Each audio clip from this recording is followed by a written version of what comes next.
Once a great world empire, Morocco has tendencies to aggressively pursue its interests. The last 50 years have presented a particular challenge for Morocco in obtaining sovereignty over post-colonial Western Sahara, and inversely, Western Sahara gaining independence from Morocco and colonial powers. The international debate and diplomacy surrounding this issue, though slow, has made progress and saved lives. Morocco was under joint French and Spanish control until 1956. Soon after accession to independence, the Moroccan Army of Liberation fought the Spanish in the Ifni War, trying to reclaim what it considered its pre-colonial empire in Western Sahara. As the Spanish began losing, the French aided in Spain's regaining of the territory. However, Spain gave up several regions in Western Sahara to Morocco under international pressure. In 1973, the people of Western Sahara gained representation through Popular Front for the Liberation of Seguiha El Hamra and Rio de Oro, or the Polisario Front. The foremost goal of the Polisario is to gain independence in Western Sahara from Morocco. We are for the autonomy plan because it's more suitable for the interest of our region. But we want it to be implemented right now so that those who are on the other side of the border can feel its benefits. At the end of the day, they are our children and our family. Sahrawis, the people of the disputed Western Sahara territory, make up the Polisario and have used guerrilla warfare and political methods. Nosotros tenemos un arma que es la fe en nuestra lucha y el liberar nuestra tierra. Estamos entregados siempre a cualquier orden y a cualquier manifestación o a cualquier guerra que podemos coger contra los ejércitos marroquíes. No tenemos miedo de ningún ejército. It wasn't until 1975 that King Hassan II of Morocco asked the International Court of Justice to give a ruling pertaining to Western Sahara. It was time to seek advice from a body outside of those involved, in effect, a counselor. This case, in particular, needed as much legitimacy as it could garner, because Hassan II would likely question any conclusion against his wishes. Though King Hassan II used this body to help support his argument, bloodshed was avoided as a result. The two questions posed by the court were, was Western Sahara, Rio de Oro, and Seguiha El Hamra, at the time of colonization by Spain, a territory belonging to no one? And, should the majority opinion be no, the following would be addressed.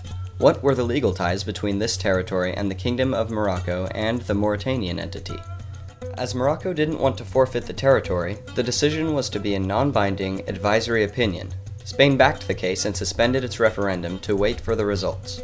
Conflicts can only be resolved through compromise if all parties acknowledge the agreement, and Algeria, Mauritania, Morocco, and Spain were all given opportunities to present evidence at the hearings. The Polisario, however, not being an internationally recognized state, could not participate. So while the court hearing was a worthy attempt to represent all sides of the issue equally, the court's decision had little diplomatic value even before it was made. At the trial, Morocco's case highlighted involvement with tribes in Western Sahara and pre-colonial ties. Mauritania, who by this time was contesting for Western Sahara, argued that they had ties with a trading city. Spain argued against Morocco, citing knowledge from their colonizers that the Moroccan Sultan had never recognized authority over Western Sahara. Algeria supported the ideas that the Sahrawis were a distinct people and deserved the right to self-determination.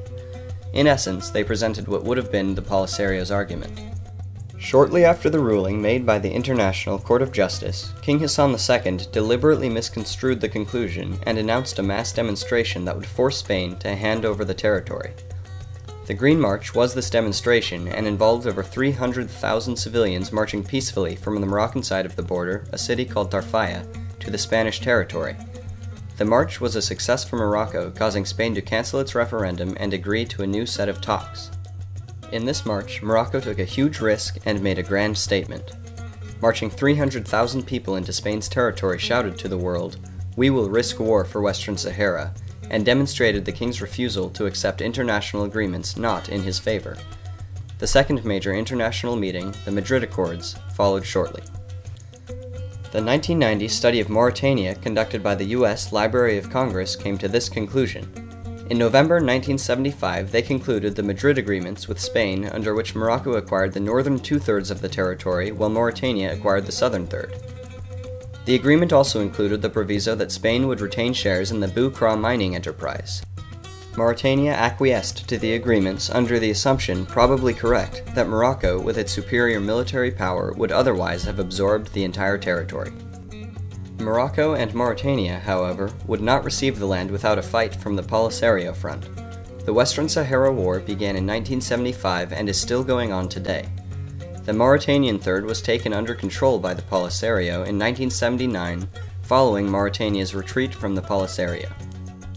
Known as the SADR, the Saharan Arab Democratic Republic was declared by the Polisario Front following Spanish withdrawal in 1976. The SADR is the government with which the Polisario runs its territory and would run all of Western Sahara under independence. James Baker, an American UN Special Envoy, circulated his proposal, the Baker Plan, around the UN in 2000. The proposal did not have the opportunity to be presented to the Security Council, though, because the Polisario Front rejected it. The plan, mostly made up of the ideas that Baker himself thought would work, was drafted by a Moroccan-sponsored legal team. The plan offered a unique compromise. The Polisario Front would be granted autonomy within the Moroccan state. Except for defense and foreign policy, all other decisions would be the responsibility of local government. The Polisario, not wanting to compromise, rejected the proposal, making the first Baker Plan a failed diplomatic effort. The United Nations began monitoring the conflict in Western Sahara in 1976, and in 1991, the Polisario Front and Morocco accepted a United Nations proposal to begin discussion for Western Sahara called MINURSO, or the United Nations Mission for a Referendum in Western Sahara. Let them talk in good faith without too much interference from the international community, and see whether they can come up with a solution which is just and which looks after the interests of all the parties involved. The second Baker Plan was also unsuccessful. This time, Baker proposed Western Sahara's self-governance for 5 years, followed by a referendum with self-determination included as an option. Morocco rejected this proposal, not wanting self-determination on the referendum. James Baker resigned as UN envoy after these two failed attempts at compromise. Their rejection proved to Baker that the Polisario Front and Morocco had irreconcilable differences. Baker came to the conclusion that the conflict would not be solved without the UN enforcing a plan despite objections from either party. More recent UN-backed talks occurred in 2007 and 2008 in suburban New York. Although they failed to achieve any agreement, they were the first talks to have taken place for over 7 years. With attempts to solve the conflict in Western Sahara from the International Court of Justice, the United Nations, Spain, and the United States, Morocco's stubborn diplomacy and the Polisario Front's demand for independence has the world frustrated. Unfortunately, over 30 years of diplomacy has produced no two states and no annexed Western Sahara. Indeed, there is a history of failed diplomacy surrounding this issue. However, this subject is not without its victories. Perhaps the most successful agreement has been the United Nations upheld ceasefire, which, since 1991, has generally held. Though the Western Sahara War is technically still going on today, both groups are leaning towards diplomatic solutions. Also, the UN was able to determine a voting population in 1999. Of around 135,000 identified Sahrawis, 86,000 were determined to be eligible to vote by the UN. Sahrawis have yet to vote on a referendum, though, because parties continued to hold divergent views regarding the appeals process, the repatriation of refugees, and other crucial aspects of the UN's plan. As 2011 witnesses a global call for change through reform and revolution, perhaps the current king of Morocco, King Hassan VI, will finally ease up on Morocco's conditions for making headway. Recently, talks have resumed, though the pattern of the Polisario Front and Morocco rejecting each other's proposals has effectively delayed any new agreements. For one power, the new decade is an opportunity to reclaim its sandy, pre-colonial empire. For the Sahrawis and the Polisario Front, this is a better time than ever to peacefully, diplomatically achieve self-determination.